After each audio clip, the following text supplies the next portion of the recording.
지난 4월 19일 윤석열 대통령께서 로이터 통신과 인터뷰를 했습니다. 러시아가 민간인에 대한 대량 공격 또는 대량 살상을 할 경우에 살상무기 지원 불가라고 하는 정부의 기존 방침을 변경할 수 있다고 시사를 했습니다. 이에 대해서 러시아는 즉각 반발을 해서 간접적인 전쟁 개입이라고 성토했습니다. 이해 당사자인 러시아 입장에서는 그럴 수도 있겠습니다. 그런데 이해 당사자인 러시아보다 우리나라의 제1당인 민주당이 더 흥분해서 난리입니다. 지도부가 총출동했고요. 어제 외통위원과 국방위원이 합동으로 기자회견까지 하면서 정부를 비방했습니다. 윤석열 정부가 대한민국을 안보적, 경제적 위기로 몰고 가고 있다. 대한민국에서 테러가 발생할 것이다라는 대국민 선동이 전입가견입니다.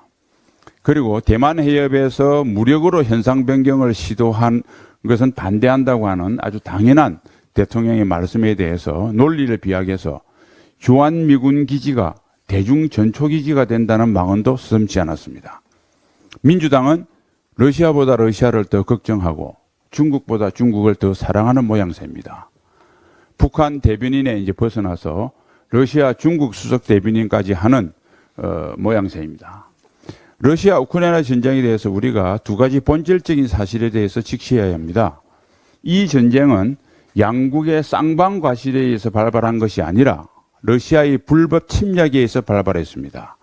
불법 침략을 당한 국가인 우크라이나를 지원한 것은 합법이고 국제사회의 당연한 책무입니다. 우리도 1950년 북한 괴뢰 집단의 불법 남침으로 시작된 6.25 전쟁이란 큰 위기를 맞이해서 미국, 유럽 등 자유세계의 헌신적인 도움으로 위기를 극복했습니다.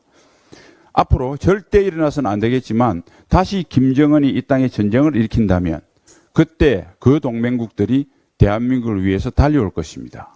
그런데 지금 우리가 우크라이나에 대해서 하는 것처럼 분쟁국이니 교전 당사국이니 하면서 지원에 소극적이면 어떻게 되겠습니까?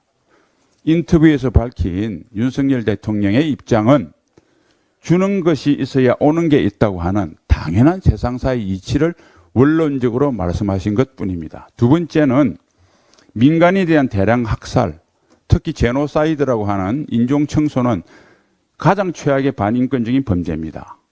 나치의 홀로코스트에 대한 반성으로 1949년 유엔에서는 제노사이드 범죄의 방지와 처벌에 관한 협약을 체결했습니다. 그럼에도 불구하고 가장 최근의 제노사이드 범죄는 90년대 세르비아의 독재자 밀로세비치 대통령에 의해서 자행된 만행입니다. 20만 명을 죽였죠. 그래서 그는 2001년도 체포가 됐고 전범 재판을 받다가 헤이그 감옥에서 죽었습니다. 최근 러시아의 만행에 대해서 바이든 대통령이 제노사이드라고 언급한 것에 대해서 우리는 주목해야 됩니다. 대한민국은 글로벌 중추국가를 지향합니다. 다른 분야도 마찬가지겠지만 인권, 특히 제노사이드 범죄에 대한 주도권을 가지고 국제사회의 역할과 책임을 다해야 합니다. 그게 중견국가, 그게 우리나라의 국격에 맞는 당연한 도리입니다. 끝으로 민주당에게 당부합니다. 잘못된 이념에 매몰된 선택적 안보관과 인권관에서 벗어나십시오.